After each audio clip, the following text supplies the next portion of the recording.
I wasn't meant to hear it. My name is Cassidy. Dad forgot to hang up, and suddenly his voice crackled through the speaker in my room, cold, excited, relentless. After the retreat, she'll have an accident. The center will be ours by next quarter. Mom's laugh followed sharp as broken glass. No one will question it.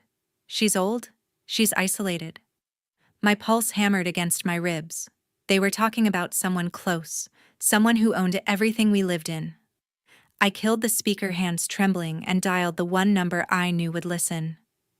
"Grandma, it's me," I whispered. "They're planning something terrible at the retreat." Silence stretched, then her voice came low and steady. "Don't say another word on this line. I'll arrive in 3 days and I won't be alone. If one overheard sentence ever flipped your family upside down, drop it in the comments." I read every single one. The next morning, the mansion buzzed with preparations. Dad paced the sun-drenched courtyard, phone glued to his ear, barking orders about the meditation schedule. "Make sure the canyon view mats are front and center. Guests pay for that serenity." His voice carried through the open doors, sharp and commanding as always. Mom hovered near the entrance, directing a team unloading crates of red stone lanterns. Higher on the left, balance the energy flow, she instructed, her smile polished for anyone watching.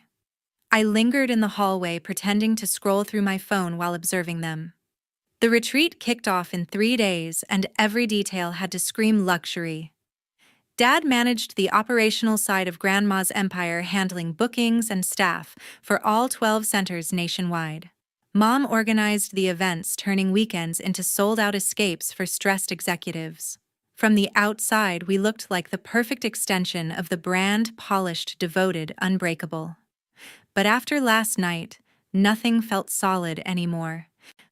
I slipped into the kitchen for coffee, keeping my steps light. Dad ended his call and joined Mom outside, their heads close together. I couldn't hear the words, but his nod was quick, satisfied. Whatever they discussed wrapped up fast. Mom glanced around, then pulled out her tablet to confirm something. The workers kept unloading, oblivious. I needed space to think. Upstairs in my room, I closed the door and stared at the red rock vistas beyond the window. The retreat meant everything to the business: 50 high-profile guests, media coverage, a waitlist months long. If something disrupted it, the fallout could sink us. But disrupting Grandma, that didn't add up. She built this from nothing, turning desert lots into wellness havens. Dad handled one branch, sure, but the core belonged to her. My phone buzzed with a reminder: "Help Mom with guest welcome packets." I ignored it and opened Dad's shared calendar instead. Nothing unusual, just session times and meal plans. Frustrated, I headed downstairs to the office wing. The door to Mom's private desk stood ajar. She rarely left it unlocked during prep chaos. I pushed inside, heart picking up speed. The room smelled of her lavender diffuser papers stacked neatly beside a vase of fresh succulents. I scanned the surface: invitations, vendor contracts, a printed itinerary. Nothing jumped out. Then my eyes landed on the bottom compartment, the one she always secured with a key on her chain. It hung open, just a crack, the chain dangling loose from her earlier rush. I knelt and eased it further. Files filled the space labeled by year. My fingers brushed past recent retreats until I hit an older folder marked insurance. Closed. Inside lay a thick policy document dated 2015. The beneficiary stared back at me: Judith. Payout amount $45 million. Cause of claim: vehicular accident. Status: paid in full. Judith. The name struck hard. Dad's aunt, Grandma's younger sister, gone 8 years ago in a crash up near Flagstaff. We attended the funeral, closed casket, Mom crying harder than anyone. Grandma shut down for months after. The money rebuilt 2 centers or so, the story went. But why keep the paperwork here, buried in a drawer? I flipped deeper. A yellow sticky note clung to the back page, handwritten in Mom's looping script: Flagstaff address, do not contact. Below it, a street name and number I didn't recognize. No phone, no email, just the warning. My stomach twisted. Why hide an address for someone long dead, and why the emphasis on no contact? Footsteps echoed in the hall. I shoved the file back closed to the drawer and stepped behind the door just as Mom entered. She didn't notice me at first, humming while rifling through a shelf. I held my breath. She grabbed a folder, locked the drawer properly this time, and left. The click of the key turning felt final. Back in my room, I typed the address into my Maps app. 2 hours North Flagstaff, right where the accident happened. The route traced winding roads through canyons, the same paths Judith supposedly lost control on. Coincidence? Doubtful.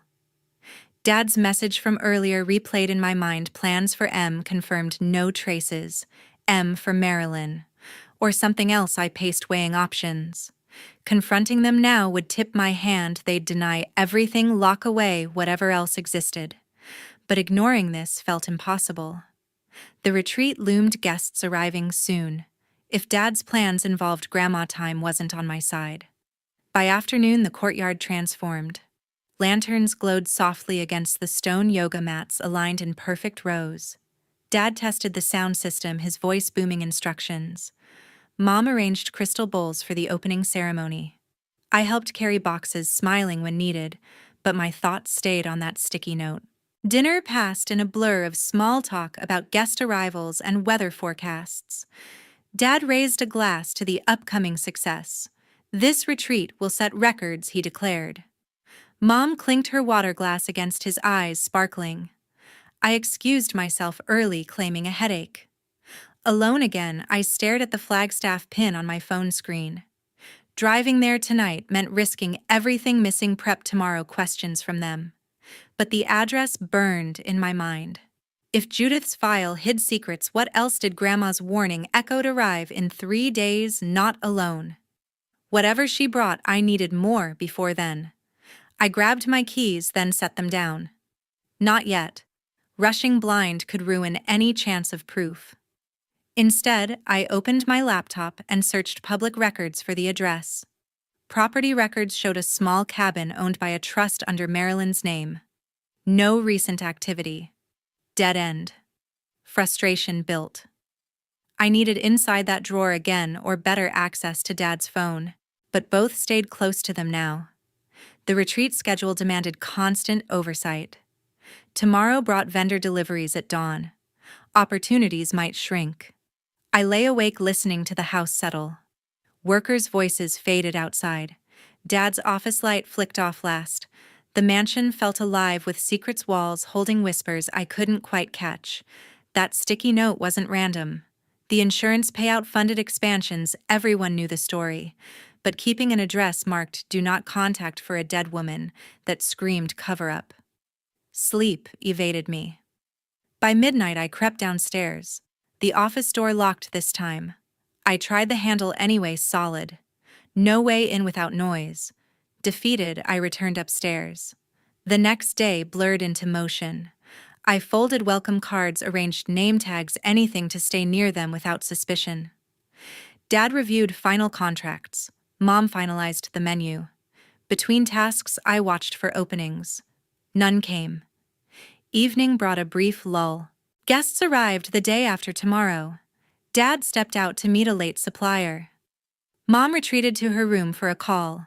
I seized the moment, slipping into the office. The drawer key still hung from her chain upstairs, but the file folder sat on the desk, now out for reference. I opened it carefully. The sticky note remained, but a new paper clipped behind a printed email draft unsent. Transfer complete upon confirmation. M handled discreetly. No recipient listed. My hands trembled as I snapped photos with my phone, every page. Footsteps approached. I closed the folder, slid it back, and ducked into the adjoining bathroom. Mom entered, grabbed the folder, and left. Close call. Back safe. I studied the images. The email draft matched Dad's cryptic message style. M had to connect. Marilyn Orr, the initial on that insurance policy. Judith's middle name started with M. Margaret. Judith Margaret. The pieces clicked unevenly. I couldn't wait longer. The address in Flagstaff held answers. Driving there meant leaving before dawn, returning by nightfall. Risky, but necessary. Grandma arrived soon.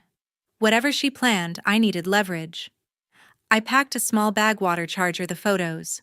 The decision settled, heavy but firm.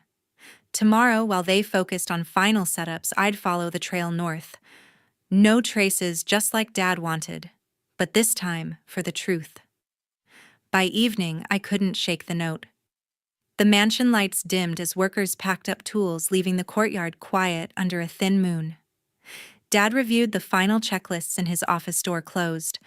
Mom retired early, citing exhaustion from vendor calls. I waited until the house fell silent, then grabbed my keys and slipped out the side entrance. The drive north began on empty highways, red rocks fading into pine shadows. Headlights cut through the darkness, the road twisting upward. 2 hours felt endless, every mile pulling me deeper into uncertainty. The cabin address glowed on my GPS, a lone pin on the forested outskirts. I parked on a gravel, shoulder engine off, and stared at the small wooden structure ahead. One light burned inside curtains drawn tight. I approached on foot, gravel crunching under my sneakers. The door opened before my knock landed. Grandma stood there, silver hair loose, eyes sharp. She grabbed my wrist and yanked me in. "You shouldn't have come alone," she hissed, locking the bolt behind us. The room smelled of pine and coffee. A single lamp cast long shadows over worn furniture. Grandma released me and scanned the windows. "They watch everything now." Her voice stayed low, urgent.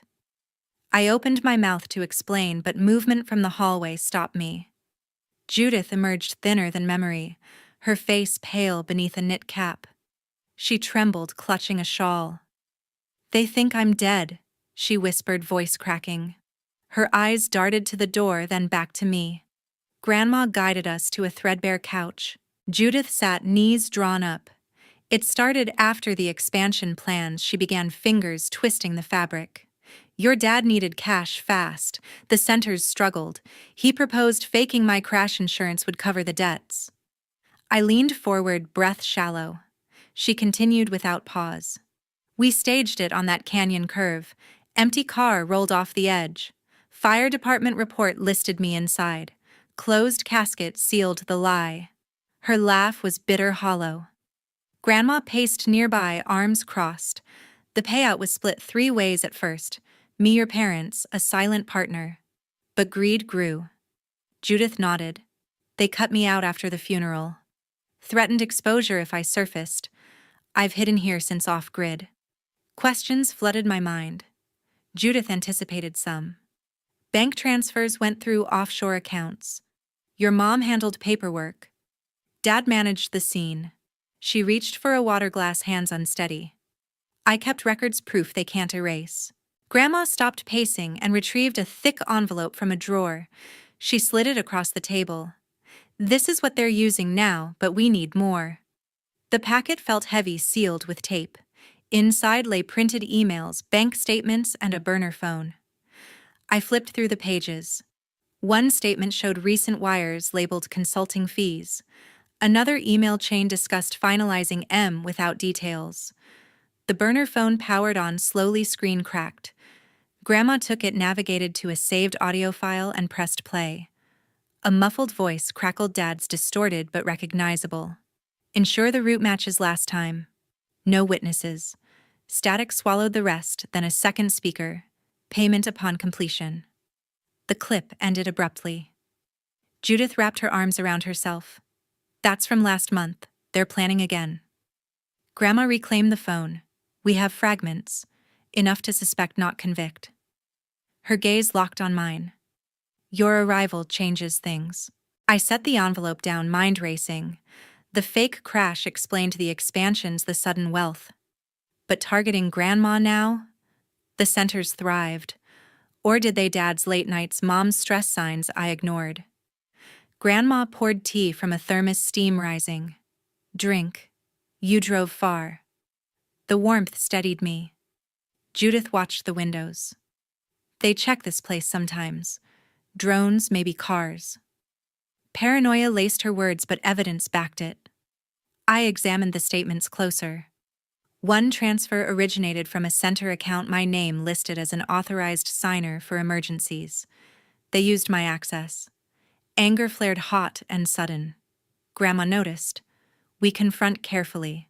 The retreat gives cover. Judith agreed. Guests distract them. We arrive separately. Her plan unfolded Grandma first, then her, via a side path. The burner buzzed with a low battery warning. Grandma silenced it. More files exist digital backups, but retrieving them risks alerting them. She outlined options: hack Dad's cloud or wait for on-site access during chaos. Judith added details on the original scam. Police report forged with a contact. Insurance investigator bought off. Each revelation layered the betrayal deeper. Family wasn't just business, it became survival. Hours slipped by in whispers. Grandma sketched retreat layouts on scrap paper marking entry points. Judith memorized routes. I absorbed strategies, committing details to memory. Outside, wind-rattled pines. Grandma checked her watch. Return before dawn. Act normal. She handed me the envelope. Hide this well. Judith embraced me briefly, fragile but fierce. Thank you for believing. The drive back blurred with exhaustion. Headlights guided me south, mind replaying fragments. The audio loop echoed Dad's voice, cold and calculated. Evidence weighed in my bag, real and damning. Dawn crept over Sedona as I parked quietly. The mansion slept, no signs of disturbance. I stashed the packet under floorboards in my closet, then collapsed into bed. Sleep came fitful, filled with canyon curves and empty caskets. Morning light filtered through curtains. Preparations resumed, outside voices clatters. I joined mechanically, folding linens, arranging cushions. Dad greeted me with a nod. Good rest. His question hung innocent. Mom smiled over coffee. Big day tomorrow. I mirrored their ease, hiding turmoil. The envelope stayed secure, its contents burning in my thoughts. Grandma's arrival loomed. Judith's return would shatter everything. But first, the retreat demanded perfection. The retreat opened at dawn with soft bells chiming across the courtyard. 50 guests settled onto crimson mats arranged in precise circles on the sun-warmed stone. Instructors in flowing linens guided breathing exercises, voices blending with distant bird calls. Mom stood at the center, microphone in hand, her tone warm and inviting. Inhale the desert energy, exhale yesterday's weight. Dad circled the perimeter, stopwatch in hand, ensuring transitions were seamless. He adjusted a speaker, then signaled a staff member to dim overhead lanterns. Guests followed instructions without question, eyes closed, postures aligned. The scene projected pure tranquility, the kind that justified premium fees. I moved among them, offering water bottles and rolled towels. Smiles greeted me, compliments on the setup flowing freely. One executive whispered thanks for the personalized welcome note. Another praised the rock formations framing the space. Everything ran like clockwork, the empire's reputation intact. Mid-morning sun climbed higher, casting sharp shadows. Mom transitioned to gentle stretches, demonstrating arm circles with effortless grace. Feel the release in your shoulders, she encouraged. Dad checked his watch again, brow creasing slightly. A delivery truck arrived earlier than scheduled. He hurried to intercept it. Guests paired for partner poses, laughter light as they balanced.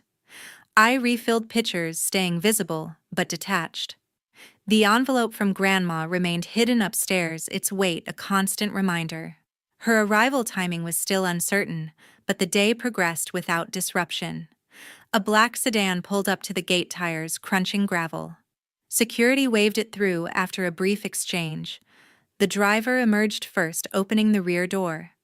Grandma stepped out, travel bag slung over one shoulder, sunglasses shielding her expression. She scanned the courtyard before striding forward.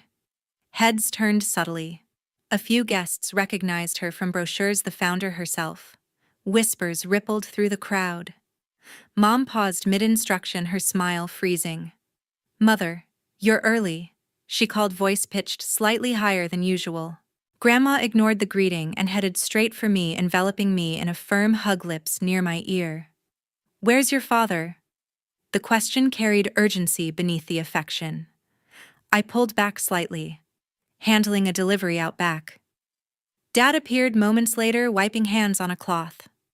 Color drained from his face upon seeing her, but he recovered with a broad grin. "What a surprise. We weren't expecting you until tomorrow." He extended his arms for an embrace. She sidestepped gracefully. Guests resumed poses under Mom's redirected guidance, curiosity lingering. Grandma released me and surveyed the group. Impressive turnout. The brand endures. Her compliment landed flat, eyes narrowing on Dad.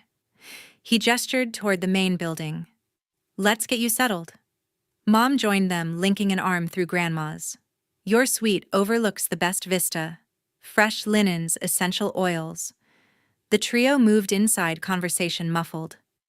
I followed at a distance, tasked with carrying the bag. Staff bustled around, unaware of the tension. In the lobby, crystal bowls waited for the next session. Dad steered them toward a private lounge. "We can catch up properly here." Grandma resisted. "No need for seclusion. The guests deserve your attention." Her refusal hung pointed. Mom laughed lightly, though strain showed. "Of course, Cassidy, show Grandma the garden path." I nodded, leading the way outdoors. Dad trailed, checking his watch once more. The path wound between sculpted cacti, away from the main activity. Grandma slowed her pace. "Everything appears thriving." Dad agreed too quickly. "Bookings sold out months ahead." She nodded, then glanced back toward the gate. A faint silhouette lingered behind tinted glass in the sedan, unmoving, watchful. I caught the glimpse, too. Mom noticed my stare. "Driver waiting for instructions," she explained smoothly. Grandma's expression remained neutral. Efficient service. The group reached a shaded bench. Dad suggested sitting. "Rest after your trip." She declined. "I prefer standing. Energy flows better." Guests filtered past for the next break, waving politely. One asked for a photo with the founder. Grandma obliged, smile polished.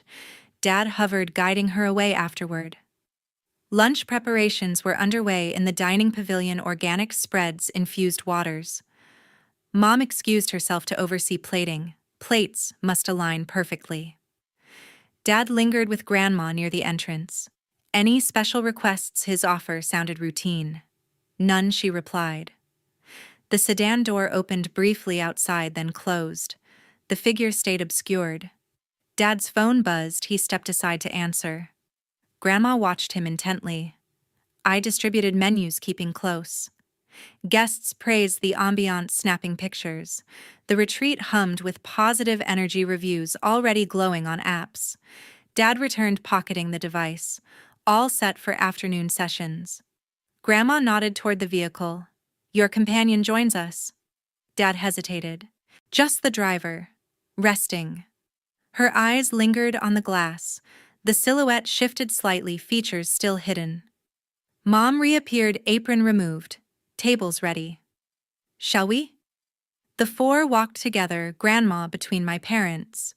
Guests filled seats, chatter rising. Dad pulled her chair. She sat gracefully, surveying the spread. Conversation stayed surface: weather, guest demographics, upcoming expansions. Mom steered topics expertly. New center in Scottsdale breaks ground soon. Grandma listened, fork poised. Ambitious. Dad poured water. Your vision executed. Compliments flowed, but undercurrents pulled. I served, nearby ears tuned. The sedan remained parked, engine off. Occasional movement inside suggested someone waiting. Afternoon yoga commenced on the lawn. Instructors demonstrated flows. Guests mirrored, focused. Grandma observed from a lounge chair, shaded. Dad conferred with staff about sound levels. Mom circulated, adjusting props. A breeze stirred, carrying incense. Participants deepened stretches. I handed out cold towels. Grandma beckoned me over. "Keep watch."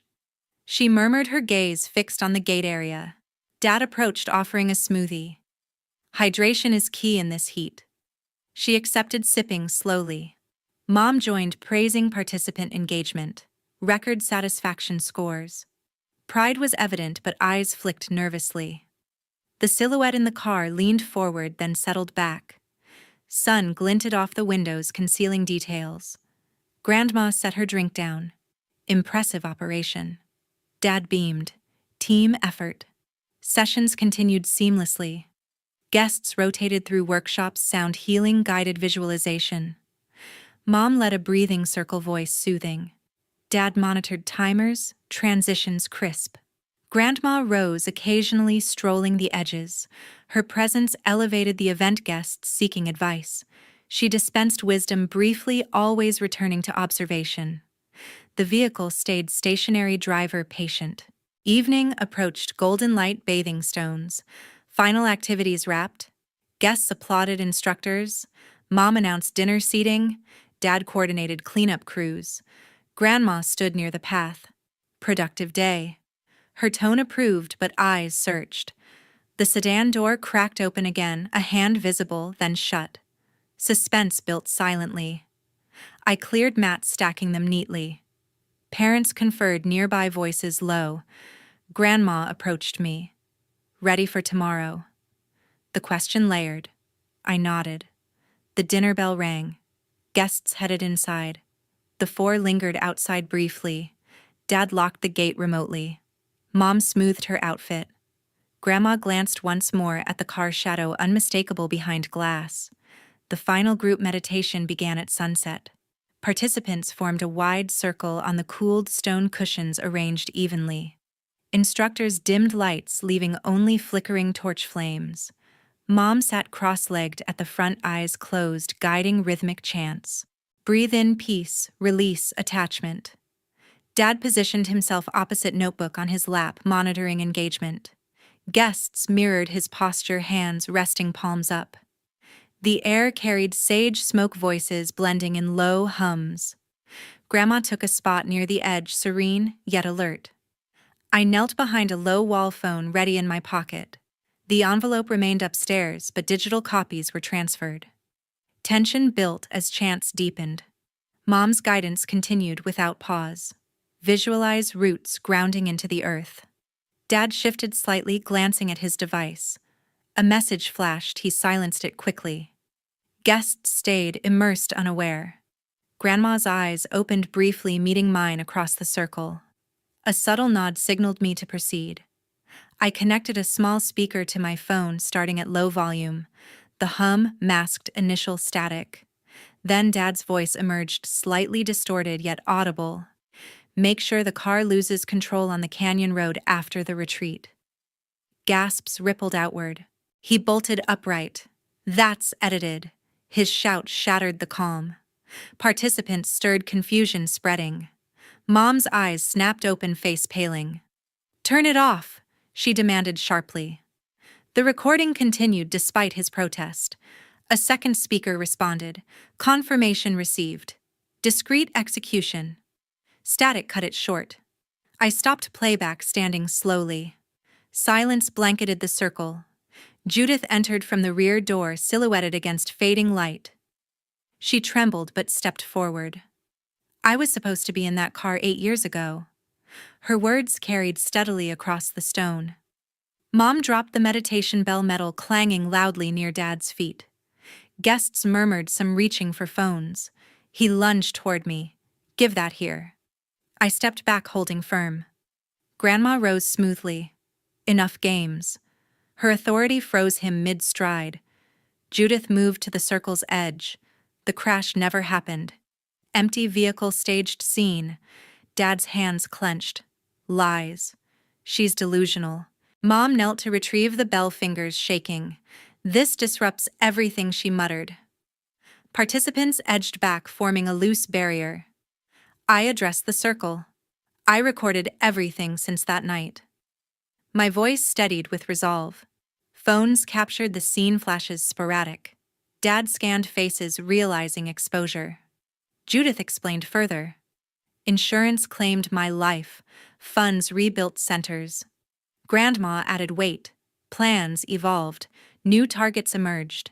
Her gaze fixed firmly on my parents. Mom stood composure cracking. We built this together. Dad echoed jealousy fuels accusations. Guests whispered alliances shifting. One executive demanded explanations. Agent Owens appeared at the entrance, badge visible. FBI, everyone stay seated. His command froze movement. Two colleagues flanked him, notebooks ready. Participants complied, shock evident. Dad backed toward an exit. Misunderstanding, private matter. Owens raised a hand. Step forward, sir. Authority unmistakable. Mom clutched her arms, eyes pleading with me. I held position. Evidence submitted earlier. Owens nodded. Digital file statement sufficient for review. He gestured to staff. Clear, non-involved guests to quarters. Instructors guided participants away, murmurs trailing. The circle emptied gradually. Dad protested loudly. Fabricated audio, deepfake technology. Owens remained unmoved. Forensics will verify. Judith confronted directly. Your signature on the claim form. She produced a document from her pocket, a copy of the original policy. Mom gasped. Where obtained? Grandma explained calmly. Preserved records? Hidden duplicates? Dad lunged for the paper. An agent intercepted, cuffing wrists loosely. Resisting complicates matters. Mom collapsed onto a cushion, tears starting. Family first, she whispered. I turned away. Actions spoke louder. Owens directed questions. Accounts accessed recently, Dad refused to answer. Mom shook her head. Lawyer present, Owens acknowledged. Rights advised. Colleagues began collecting devices from the scene. Guests peeked from windows, filming discreetly. The retreat's serenity shattered irreparably. Grandma comforted Judith, arm around shoulders. Truth surfaces eventually. I approached Owens quietly. Additional drives upstairs. He assigned an agent. Secure chain of custody. Evidence bags appeared labeled efficiently. Dad glared across the space. Betrayal runs deep. His accusation landed hollow. Mom sobbed softly. Ruined for nothing. Participants evacuated fully, doors closing. Owens addressed remaining family. Interviews commenced separately. Agents separated us, Grandma with Judith in one room, parents in another. I followed a third agent to a quiet office. Questions began methodically. Timeline of discoveries I recounted without hesitation, details flowing. The agent noted timestamps, cross-referencing submissions. Outside vehicle engines hummed, backup arriving. Floodlights illuminated the courtyard. Staff huddled in groups, uncertain. The Empire's facade cracked wide open. Grandma's voice carried from an adjacent space firm in responses. Judith added clarifications. Parents' denials grew frantic, muffled through walls. Owens returned. Preliminary matches confirmed. Audio authenticity verified. Bank trails aligned. The case built swiftly. I exhaled, tension easing slightly. Confrontation ended, consequences beginning. Agents sealed rooms, preserving scenes. The meditation circle stood empty, bell forgotten on stone. The red rocks outside darkened as agents moved in. Flashlights swept the courtyard, sealing all exits. One team confiscated phones from Dad's pockets, another collected laptops from the office. Grandma handed over the envelope without resistance. Everything's here, she said calmly. Dad bolted toward the rear gate, shoes scraping stone. Two agents intercepted him, blocking the path. Stay put, one ordered, hand hovering over the holster. He froze, breathing heavily. Mom sank to her knees nearby, tears streaming. It was only talk, she pleaded, reaching toward me. I shook my head, stepping back. Actions proved otherwise. Her sobs echoed against the walls. Agents guided her to a bench, cuffs loosely securing her. Dad glared, wrists restrained behind him. This violates my rights, he protested. Owens directed the operation. Bag all electronics. Technicians labeled devices, powering down systems. Staff peered from windows, faces pale. The retreat's luxury dissolved into chaos. Grandma stood firm. Cooperation speeds the process. Judith remained beside her, silent but composed. Agents questioned guests, briefly releasing most after statements. Media vans gathered beyond the fence, cameras flashing. Dad demanded a call. Attorney, immediately. Owens allowed supervised contact. Mom whispered apologies to no one. I watched from the side, numb. Vehicles filled the drive, evidence crates loaded. Forensic vans arrived for digital imaging. The mansion's servers hummed under scrutiny. Agents traced access logs, flagging anomalies. 6 months of investigation unfolded methodically. Prosecutors built the case on layered evidence. Secret transfers surfaced, funds routed through shell companies to offshore accounts. Fake accident contracts emerged, signed by Dad. Federal insurance fraud charges centered on the original claim. Conspiracy to cause injury targeted the new plan. Wiretaps corroborated the audio's authenticity. Witnesses from previous centers testified to irregularities. Mom's emails detailed staging logistics. Dad's calls confirmed hires. The payout trail traced back to expansions misreported as loans. Auditors uncovered $20 million in discrepancies.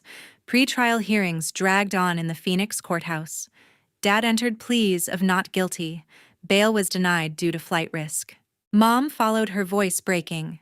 Grandma provided affidavits, Judith's survival pivotal. I prepared testimony, reviewing documents nightly. The envelope's contents expanded, additional statements, hidden ledgers. Prosecutors coached me on delivery, emphasizing facts over emotion. The trial commenced under tight security. Jury selection focused on impartiality. Opening statements outlined greed's evolution. The defense claimed exaggeration, a family dispute. The prosecution presented timelines. The staged crash was replayed via reports. The insurance adjuster admitted oversight for payout. Bank experts mapped financial flows, visuals projecting millions diverted. Dad took the stand, composure cracking. Business pressures, he explained. Cross-examination dismantled alibis. Mom testified next, deflecting blame. He handled the details. My turn arrived midweek. I detailed discoveries, the drawer, the drive, the recordings. The jury listened intently. The defense probed motives. Resentment toward parents, I denied. Truth over loyalty. Judith recounted her hiding, fear constant. Grandma corroborated threats. Closing arguments summarized the cost of betrayal. The jury deliberated 2 days. Verdicts returned guilty on all counts. Federal insurance fraud carried mandatory minimums. Conspiracy charges added enhancements. Sentencing followed weeks later. The judge reviewed the impacts. Victims extend beyond finances, trust shattered. Dad received 8 years. Mom matched. Restitution was ordered at $20 million, assets liquidated. Appeals were filed immediately, but bonds held. Transfer to federal facilities proceeded. I attended the final hearing, finality settling in. The centers entered receivership, operations paused. Staff dispersed, reputations tarnished. Media coverage peaked, then faded. Legal fees mounted, the defense exhausted resources. Grandma managed interim oversight, stabilizing what remained. Judith consulted remotely, her expertise valued. I declined involvement, focusing on closure. Prison correspondence began, letters from Dad seeking reconciliation. I returned them unopened. Mom's notes pleaded forgiveness. Silence answered. Asset sales partially covered judgments. The mansion was listed first, bids low amid scandal. Proceeds were directed to victims' funds. The empire's core dissolved. Lessons were harsh. Court mandates included no contact orders. Violations risked sentence extensions. Compliance ensured distance. Life was reshaped, free from their shadow. 1 year later, the mansion stood empty. I lingered alone on the terrace, watching crimson streaks bleed across the horizon. Echoes of past gatherings faded with the wind. The property sold quietly, $12 million directed straight to a foundation supporting victims of insurance scams. The new owners renovated, swiftly erasing traces of our history. Walls were repainted, gardens replanted. The courtyard that had seen chaos now hosted parties for the newcomers. I visited once, keys in hand, to collect forgotten belongings. Boxes held photographs, awards, remnants of a carefully constructed facade. Mail arrived regularly at my apartment. One envelope bore a prison stamp. Dad's handwriting requested a visit, claiming reflection. I tore it without reading, fragments scattering into the trash. Closure demanded finality. Months earlier, Grandma had relocated to Oregon. She chose a modest home near the coast, surrounded by evergreens. Judith joined her, thriving in the open air. Postcards arrived frequently, images of blooming gardens, handwritten notes, celebrating simple joys. I pinned the latest to my board: vegetables, harvested, laughter shared. Their life had been rebuilt on honesty, free from shadows. Visits were planned for spring. The northern roads were now familiar. The foundation expanded under an independent board. Funds supported legal aid and awareness campaigns. Survivors shared stories to prevent repeats. My role remained advisory, distance preserved peace. Dad's appeals drained what remained of his assets. Legal battles continued remotely. I declined updates, focusing forward. Mom's correspondence ceased after her initial pleas. Silence suited best. Trips to Oregon offered respite. Grandma taught composting, Judith shared recipes. Evenings were filled with board games and light-hearted stories. Bonds strengthened naturally without obligation. The terrace view shifted with the seasons. Monsoons washed the stone clean, the sun baked away memories. I sold personal items online, proceeds added to donations. Material ties were severed gradually.